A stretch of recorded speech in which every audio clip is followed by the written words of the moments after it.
Un ganador. En todo hombre hay un ganador. Alguien que con sus manos da vida a obras que son parte de lo nuestro. Un ganador. Un ganador. Hace lo que le gusta, lo que le satisface. Y un ganador encuentra en Rubios la fumada que mejor sabe.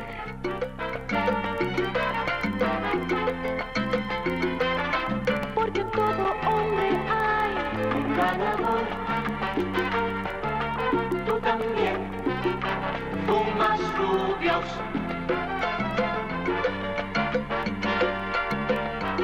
Rubios, aroma inconfundible. Excelente mezcla de tabacos. Rubios. El sabor ganador. Bueno, dicen que recordar es volver a vivir, y ahí con lo que nos ha presentado inicialmente José Pablo, pues muchos lo van a recordar. Otros, por ser muchos, dirán, ¿y eso qué es? Es un cigarrillo. Bueno, ya no está casi circulando acá en Guatemala, pero en su momento fue lo que se mencionaba ahí de un ganador, y lo que se manejó en la producción, ni más ni menos que en un lugar fantástico, como lo es Panajachel. Bueno, y la charla la vamos a realizar con precisamente el ingeniero Juan Carlos Ruiz, que entre otras cosas, por eso que ustedes acaban de ver en el arranque, pues yo bauticé en su momento como el artista, y creo que quienes ya vieron el anuncio dirán por qué fue que lo bauticé así. Así que, ¿qué recordás, Juan Carlos, al saludarte de esa etapa a la par del fútbol en buena parte, y que te representó pues conocimiento masivo de la gente, y aparte pues, como se dice, ganar unos lenes extras? Gusto de saludarte. Buenas tardes, Gustavo. Ha sido un gusto volver a reencontrarnos. Han pasado tantos años de la época del fútbol, el tiempo se pasó muy rápido, pero igual los recuerdos siempre uno los trae y pareciera que fue ayer. Y desde eso, pues la gente va a ver en el desarrollo de todo lo que es la charla con nuestras voces, imágenes de tu carrera, etcétera, y también de otras firmas importantes que te contrataron. Contale a la gente cómo fue eso, se fue a través de agencia publicitaria, cómo te sentiste, había que ensayar las formas, etcétera. ¿Cómo te manejaste en ese campo y en esa, digamos, especialidad? Ajá, sí, lo recuerdo, y fue ahí a mediados de 1979, 78, 79, y fue justamente en un supermercado en La Torre. Yo estaba haciendo unas compras y una señora que trabajaba en publicidad me habló que si no me interesaría hacer algún anuncio, y por supuesto me interesé en ello, y recuerdo que ella trabajaba para una productora muy grande que se llamaba Beauty Films. Esto fue segundo semestre del 78 o inicios del 79. Bueno, pues y ya de ese recorrido, pues definitivamente el anuncio ese que inició este contacto y esta conversación, pues me contabas, como se dice fuera del micrófono, en el 81. ¿Hasta qué altura seguiste siendo modelo de diversas firmas? Hay un comercial que logré rescatar, que es justamente del Banco Internacional del año 1990. Ese fue el último anuncio que hice, así que podría considerar que el primero, lo recuerdo muy bien, fue en el año 80, y era de un refresco, que ustedes recordarán, que era de Nesbit. Y el último fue el Banco Internacional en el año 90. Así que ya de lo que le estás compartiendo a la gente, Juan Carlos, pues definitivamente que cubriste varios renglones de bebidas carbonatadas o de refrescos, cigarrillos. Vi ahí muy interesante cómo se hizo la presentación de marcas de jeans, etcétera. O sea, y un banco que fue el del cierre de esa etapa. Efectivamente, sí, fue en el año 90, en una agencia que quedaba lo que hoy es el centro histórico. Séptima Avenida más o menos, y ahí se filmó un día entre semana por la tarde. Yo salgo como receptor pagador del Banco Internacional en ese momento.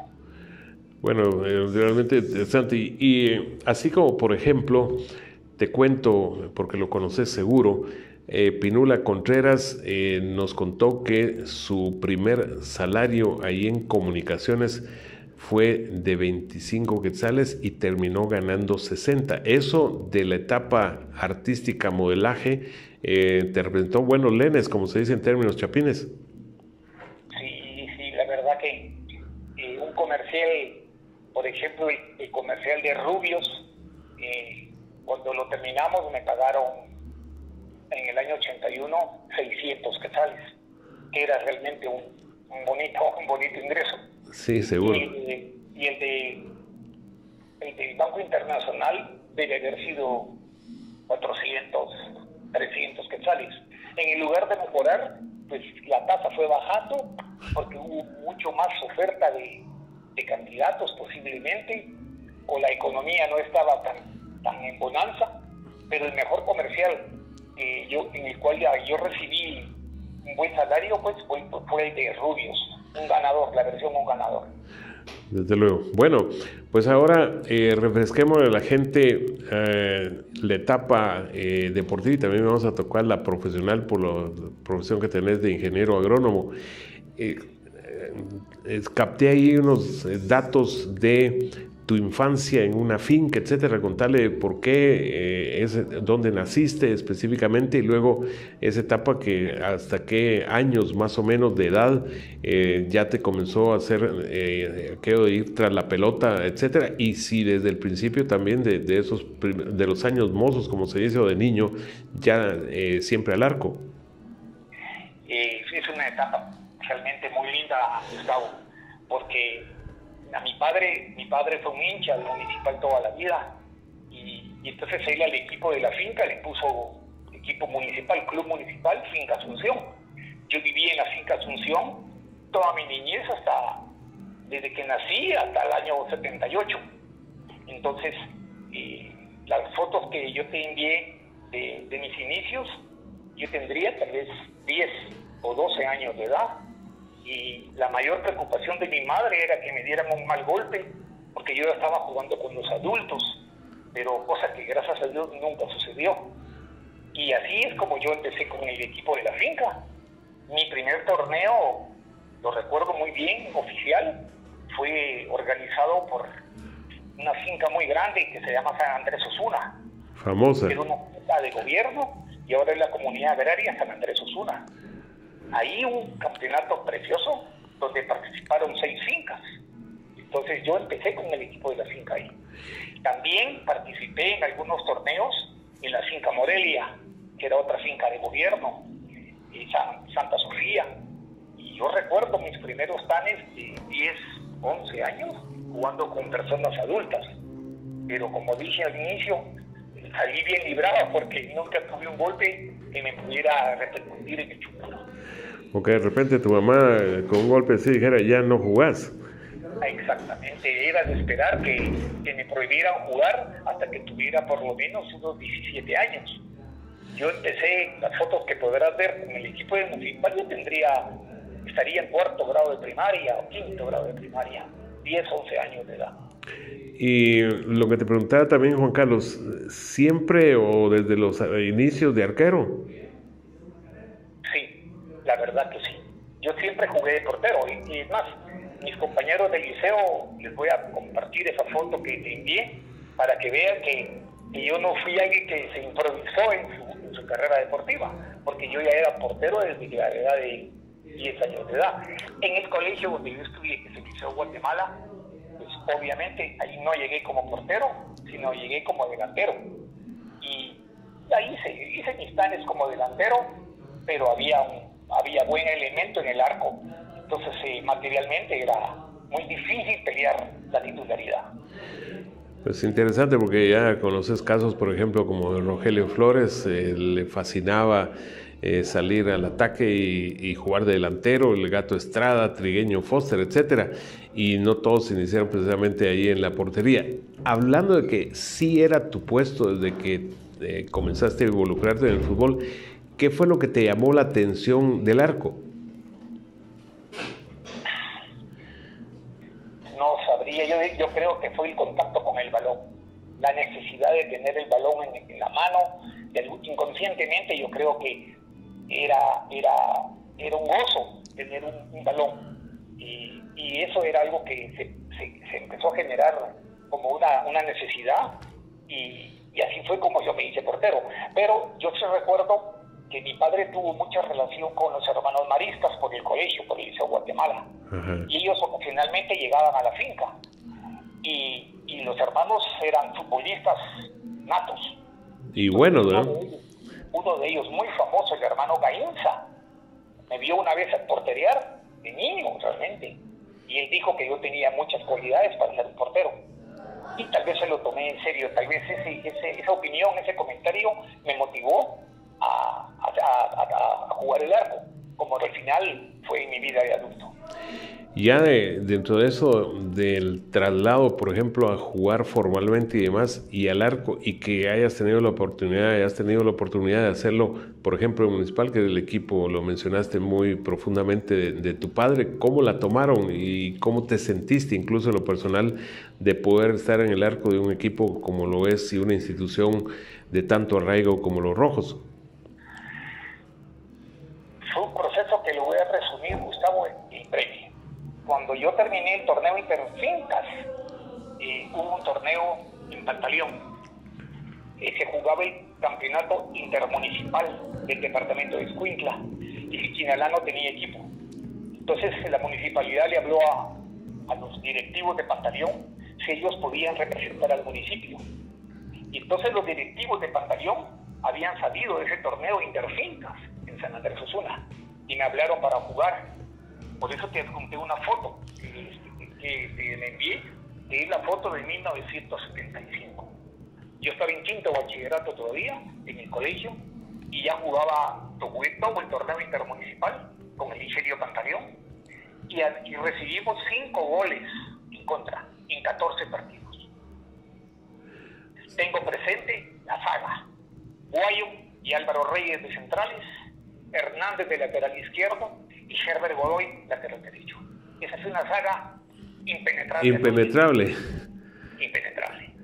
Yo uso una frase que con defensas que la uso bastante, dice: no pasarás. Ahí casi no pasaba nadie hasta llegar a tu sector. Exactamente, realmente lateral derecho Herbert Godoy era un jugador brillante, que muy bien pudiera haber jugado con Suchi, con el Suchi y el Reu de aquellos años. Hernández, el lateral izquierdo, una proyección parecida a la que tenía Sergio Rivera en sus años mozos. Y los centrales, ni hablar. Reyes y Guayo eran unos jugadores dotados. Entonces, por eso menciono lo de los 5 goles. En 14 partidos, haber recibido 5 goles realmente fue muy poco. Y nos llevamos el trofeo de ser la valla menos vencida. Luego de ese torneo intermunicipal, vino la posibilidad de ir a la selección juvenil en el 76, porque los hermanos Aquino habían regresado con la selección juvenil del torneo Unión Centroamericana, que había sido después del terremoto en la hermana República de El Salvador. Y de ese torneo intermunicipal, pues, llegó a los oídos de los hermanos Aquino, y tuve la posibilidad de entrar a esa selección en marzo del año 76. Y ahí estamos hablando de que, por ejemplo, si no estoy mal, otro arquero era Líquez, que creo que es ingeniero también, pero no sé si en la misma rama que la tuya. Carlos Líquez era el arquero de la selección de la Unión Centroamericana, y el otro era Lipman. Recuerdo Lipman y Carlos Líquez, el titular era Carlos Líquez. Con Carlos manteníamos una relación buena, y somos amigos, y aparte él fue mi padrino de graduación cuando yo salí la carrera de ingeniero. Él es ingeniero civil. Está bien, bueno. Y así como dice aquella frase de la canción, la pinta es lo de menos. En este caso sí, tanto Carlos como tu persona con pinta ambos. ¿Cómo dices? Que te decía, recordando la canción esa que dice la pinta es lo de menos, y después sigue, sos un gordo bueno, alegre, simpaticón. En este caso, tanto Carlos, lo recuerdo perfectamente, como tu persona, sí tenían pinta y no gordos, por lógica.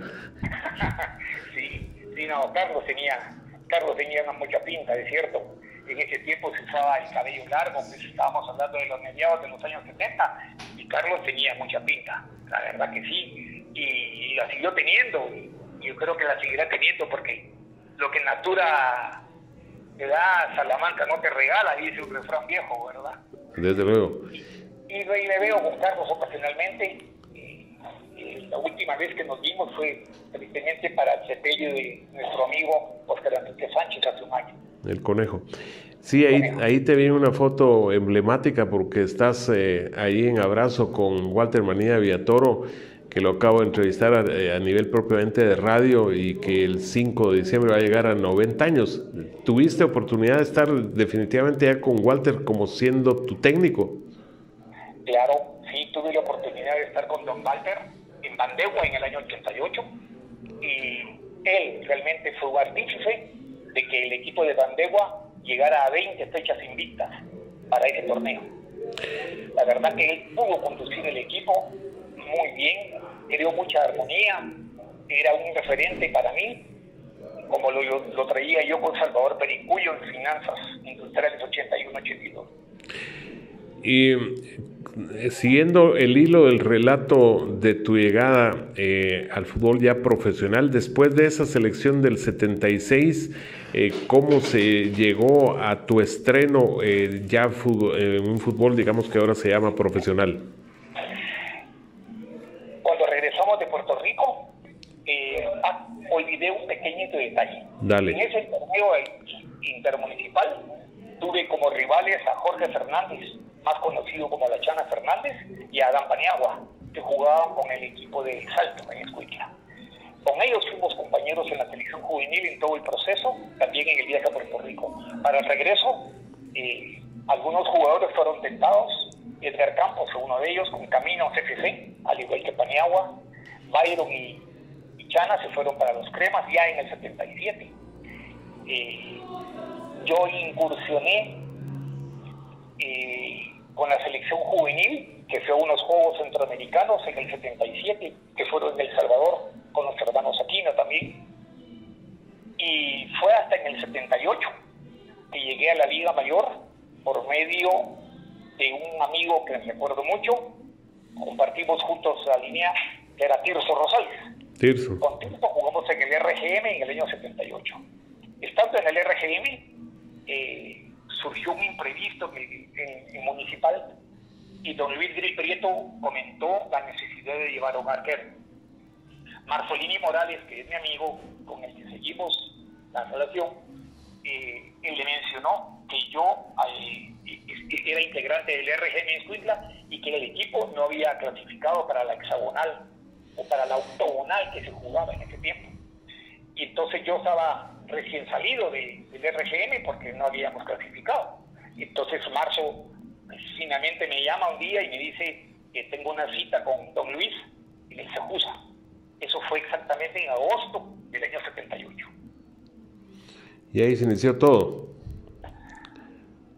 O sea, gracias a Dios. Cuando llegué a Municipal, realmente iba muy preocupado, muy nervioso. Había jugadores muy grandes, famosos. No voy a mencionarlos porque tendría que mencionar todo el equipo realmente.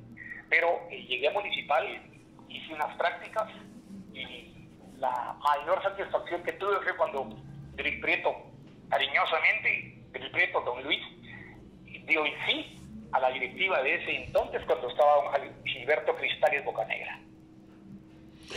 El jalapaneco, Gilberto Cristales, algo dentro de ya hacer una especie de resumen, de tu etapa roja, ¿con qué te quedas, Juan Carlos, de lo más destacado que individualmente hiciste ahí en el arco? ¿Algún partido, alguna tajada o atajadas que fueron muy influyentes? ¿Con qué le pondrías, como se dice, marco? Definitivamente me quedo con el clásico del 13 de junio del 79. Me quedo con el clásico ese. Perdimos por un gol de diferencia con el cuadro crema, pero creo que fue mi mejor experiencia. Si yo tengo que llevarme algo, creo que esa es mi mejor experiencia. De los 3 años que estuve en Municipal, 78, 79 y 80. Me quedaría con el clásico del 13 de junio. Y por el lado de tu incursión en finanzas industriales, ¿qué estaría ahí, como se dice, en primera fila de recuerdos y de tenerlo como algo muy grato? Me quedo con el partido que jugamos compartiendo el arco con otro arquero grande, muy grande, Rodolfo García. Un arquero singular, Rodolfo. Nixon. Cuando fuimos a jugar a El Salvador contra la selección salvadoreña en el monumental estadio de Cuscatlán, un mes de junio del año 81. Él jugó el primer tiempo, el técnico era Salvador Pericuyo, y en el segundo tiempo pues, me permitió a mí incursionar en esos 45 minutos. El resultado lo llevábamos 1-1 y terminamos ganando 2-1 con la selección que fue a España 82.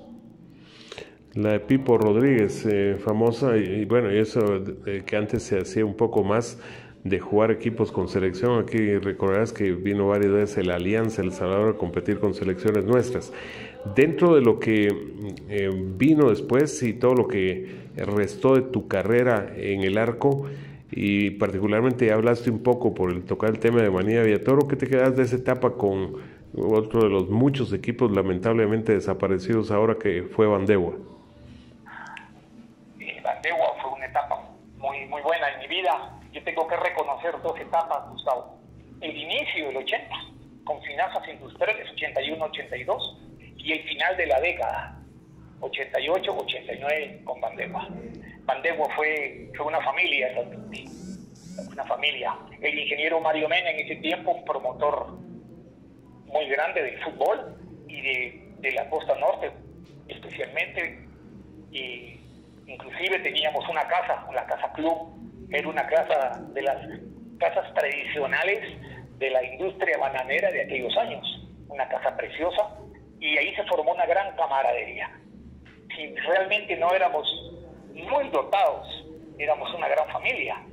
Yo nunca había imaginado que un equipo de finca, porque realmente Bananera era una finca, no era un municipio, llegara a 20 partidos invictos, y lo perdimos contra Comunicaciones acá en el Mateo Flores, con 2 goles del uruguayo Villarreal, lo recuerdo muy bien.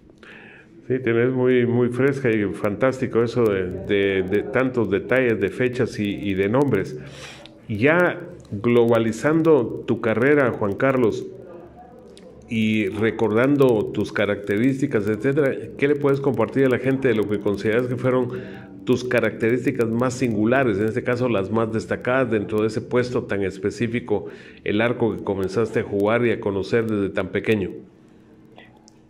Yo creo que yo le doy gracias a Dios que yo era un arquero que promediaba un poquito más de la altura normal. Yo medía 1,82 m. Entonces, eso me dio alguna facilidad, alguna ventaja para lo que eran los balones aéreos.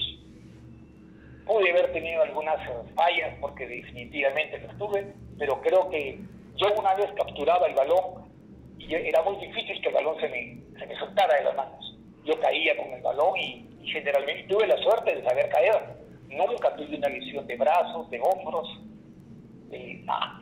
Creo que por la parte aérea, creo que los balones por arriba fueron una característica, y otra pudo haber sido los reflejos, que yo tenía bastante reflejo, entonces la reacción era muy inmediata a la necesidad, y eso creo que me ayudó.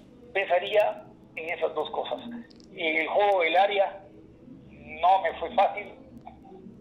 Imagínate, Gustavo, en el 79, ordenar una defensiva donde estaba Lijón, Armando Melgar, Roberto Alonso, Mayo Magnich todavía, una línea media con Cobian, Miguel Ángel Pérez, Miguel Ángel Cruz. Tener un poco de autoridad ahí era cosa de titanes, ¿verdad? Entonces, eso es algo que me costó manejar el área, y con el tiempo, pues gracias a Dios, creo que lo logré. Pero eso ya no fue municipal, creo que más fue la etapa de finanzas para arriba. Ya hablando de tantos secretos y particulares, por eso es un puesto verdaderamente específico y que ahora tiene, pues habrás visto, me imagino que sí, a los arqueros que la mayoría considera los mejores, uno que mueve el área y tiene un control de balón y manejo de la redonda como Ter Stegen, por ejemplo, de Barcelona, o uno que es un atajador tremendo como Oblak en el Atlético de Madrid. Hubo a nivel de dirección técnica, que antes más eran los técnicos los que se ocupaban también de los arqueros, que te haya hecho los ajustes que se necesitara para mejorar, o sea que sí te influyó de alguna manera sólida para que ese puesto lo cubrieras de la mejor manera. Sí, definitivamente fue don Luis Prieto. Fue don Luis el que más me inculcó el tema del área, cómo manejar los espacios, las distancias, los tiempos. Es que eso es complicado. Ayer veía un gol que le hicieron, creo que el Betis metió una goleada ayer de 4-0. Y veo un gol que le saca cabeceando al arquero a 1,5 metros de la línea de gol. Y se quedó parado esperando que qué pasaba. Y me quedé pensando, esos son bolas de arquero, porque el área chica generalmente es un área de arquero. Pero esas cosas se ven también en el fútbol europeo y ayer era un ejemplo tácito. Pero creo que el don Luis Prieto fue quien más me enseñó y más me inculcó. Lo único que tenía un carácter muy fuerte, don Luis. Cosa seria. Delicado. Entonces eso, de alguna manera, era más como una intimidación a un aprendizaje bien llevado. Pero creo que fue un Pericuyo, ya no tuve ese problema, porque yo ya había estado 3 años en Municipal, 78, 79, 80. Digamos que había ganado un poco de cancha. Ya en finanzas no tropecé con ese problema. Pude haber tenido algunas deficiencias, pero realmente fueron años gloriosos en mi carrera deportiva. Año 81, 82. Igual en finanzas se armó un equipo muy, muy sólido y de un grupo muy, muy fraterno. Y eso Pericuyo lo inculcó en el equipo. Yo le agradezco mucho a Salvador porque él inculcó mucha hermandad y eso se mantuvo en todo el campeonato. Sí, eso es indiscutible, hacer, como se dice, un camerino sano en todo sentido y que todos vayan por un objetivo común. A nivel del niño, fíjate la pregunta, a nivel del niño Juan Carlos Ruiz, luego del adulto jugando ya fútbol en el puesto de arquero, para rematar en los tiempos actuales, ya alejado de deporte, yo solo como observador, como pusiste ese ejemplo, el arquero de Osasuna que recibió esa goleada del Betis, que fue 3-0, pues, ¿a qué, poniendo uno por etapa, cuáles fueron los que más admiraste en esa etapa del niño, del que jugaba y hablando de a nivel mundial y en la actualidad? Sin duda, mis ídolos fueron los jugadores de Municipal del 60. Me adelantaría todavía, yo creo que era el Colocho Bolaños, Conchita Godoy, Daniel Salamanca, Rolando Valdés, solo por Ricardo Clark, Tony Edwin. Esos para mí eran figuras. Yo nunca olvido cuando mi padre de niño me llevó al Carlos Salazar hijo a ver un partido de Municipal y él por algún contacto se metió a la gramilla cuando terminó el partido. Y yo me fui agarrado de él, pero agarrado de la pierna de mi papá, porque yo tendría 7 años tal vez. Y cuando voy viendo a Ricardo Clark parado frente a mi papá, pues lo recuerdo, es algún recuerdo que queda en mi mente. Y también mi padre se hizo amigo de Tony Edwin también, de Conchita Godoy, que paz descanse. O sea, las figuras vienen de ahí. Hay algo que voy a compartir hoy, y que nunca lo había hecho, pero lo quiero compartir. Rodolfo García, Nixon, nunca supo que cuando él bajó en el helicóptero en el año 68 de los Juegos Olímpicos al estadio, yo me logré colar en la gramilla. Y yo soy uno a los que Rodolfo cargó con su mano y lo puso en alto. Y yo era uno de esos niños que Rodolfo cargó. Pero yo nunca lo conté en finanzas industriales porque hubiera sido la de nunca acabar. Claro. Pero hoy a mis 62 años lo quiero compartir. O sea, esto fue algo para mí especial porque era el arquero de Moa, era el arquero indecible, era el gladiador, Nacho González también lo era. Pero esta experiencia no la había compartido nunca y la estoy compartiendo hoy. porque yo me abalancé a Nixon y él me jaló y me cargó. La gran novedad en la familia era que Nixon García me había cargado en el Estadio Nacional esa noche de los juegos que cuando ellos bajaron en el helicóptero en el Estadio Nacional. Bueno, te diste la buena mojada porque tuvieron que llegar en helicóptero porque hubo un chubasco, pero realmente impresionante. Ya eso, qué bonito escucharlo, pero regresemos a la esencia de lo que te pregunté. Yo te pregunté a nivel de arqueros del mundo, el que admiró el niño Juan Carlos Ruiz, ya el adulto jugando, pero arquero del mundo que admiraste, y el arquero actual del mundo que igualmente te llama la atención. Sin duda, el arquero del mundo, Enrico Albertosi, Italia 70. Y después, Walter Senga, el arquero del Inter. También. Durante años yo fui un hincha de Walter Senga, pero previo a Walter Senga yo fui un hincha de Enrico Albertosi, México 70. Pues, ¿y de la actualidad seguís algo el fútbol y de los arqueros actuales del mundo? Sí, me gusta mucho el nivel del arquero de Barcelona. Ter Stegen. La verdad que me ha gustado mucho la regularidad y la presencia y lo que él le ha aportado al Barça en los últimos 6 años, que sea 5 o 6 años. Y a nivel internacional de equipo, ¿es el Barcelona tu preferido por el hecho de que muchos dicen que aquí rojos tienen que ser del Barça y por ahí vas? Sí, totalmente. Barça es el equipo mío desde que tengo noción. Aunque antes lo fue el Inter por la presencia de Walter Senga. Por lo de Senga. Pero luego una vez que se retiró Senga, yo me pasé al Barça. Hiciste la mudanza. Bueno, ya dentro de lo que vamos enfilando hacia el final de la charla, realmente muy variada y amena, algo apelando a lo que nos has mostrado de tu muy fresca memoria, Juan Carlos, hacenos tu once ideal incluyendo arquero de la etapa en la que jugaste, que los tuviste o de compañeros o de rivales. ¿Cuál sería tu 11? De la etapa en la que yo digamos que jugué la etapa de los 80, porque los 70 fue 78 Municipal. Híjole, estaría complicado, pero pienso que el arquero me inclinaría por Rodolfo García, lateral izquierdo Sergio Rivera, centrales Luis Valle. ¿Y quién más? Por mi época, pensaría que podría ser Alan Belban o Sergio Marrotín, de Xelajú Mario Camposeco. ¿Y el lateral derecho? Lateral derecho, hubo muy buenos. Me gustaba mucho Camilo Girón. Camilo de Suchi. De Suchi. ¿Y medios cuántos pones? También Félix McDonald jugando de lateral derecho en sus años mozos. Tenía una proyección muy grande. Creo que estaría pensando en Félix McDonald, Pérez Monge, Camilo Girón, puedo mencionar a 3. Por el lado izquierdo mencioné a Sergio Rivera, pero hubo alguien que pudo haber sido mejor que Sergio Rivera. Tú me vas a decir si no estoy equivocado. Paco Vidal. Sí, seguro que lamentablemente de los jóvenes que fallecieron en accidentes, claro. Paco Vidal hubiera sido alguien que le hubiera peleado a Sergio Rivera la titularidad en la selección nacional. Pero igual Paco tuvo un accidente a muy temprana edad y dejó un gran vacío en el puesto de Suchi. En la media, obviamente, pienso Edgar Bolaños.